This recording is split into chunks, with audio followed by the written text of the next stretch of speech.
Regardons l'égalité suivante. X plus 1 au carré est égal à x au carré plus 2x plus 1.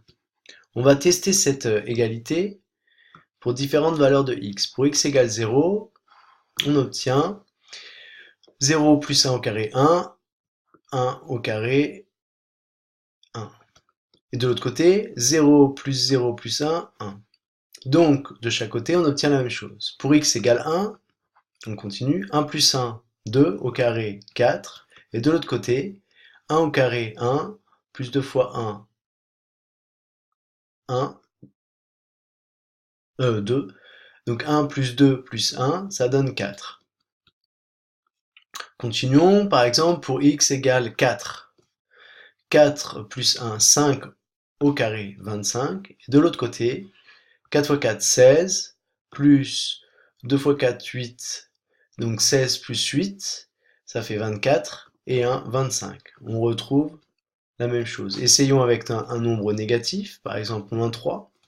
Moins 3 plus 1, ça fait moins 2, au carré ça donne 4.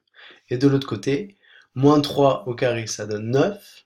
2 fois moins 3, moins 6. 9 moins 6, 3. Plus 1, 4. En fait, ces deux expressions sont égales pour tout x. On aurait pu essayer avec 2,5, x est égal à 2 tiers, etc. Ça marche pour tout x. Et quand deux expressions sont égales pour tout nombre x, on parle d'identité. Ceci est une identité.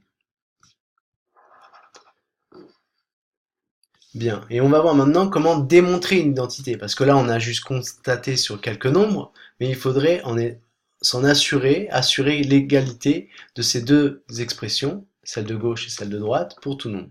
Alors pour démontrer une identité, on peut procéder de différentes manières. On a A ici et B de ce côté, et on peut vouloir par des opérations algébriques transformer A en B, ou alors B en A, ou alors A en C et B en C. Ici, on va partir de l'expression factorisée pour la transformer en la deuxième. Donc x plus 1 au carré, eh bien, on réécrit ça, c'est donc x plus 1 facteur de x plus 1. Et puis là, on va faire une double distributivité. On a x facteur de x, ça donne x carré.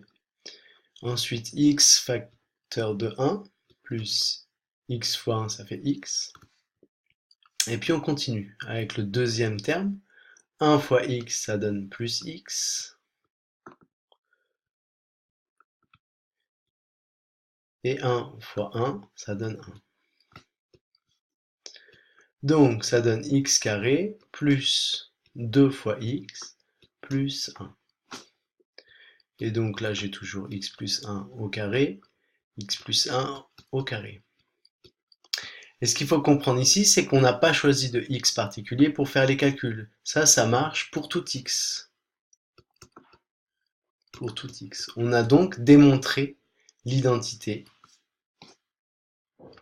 x plus 1 au carré est égal à x carré plus 2x plus 1.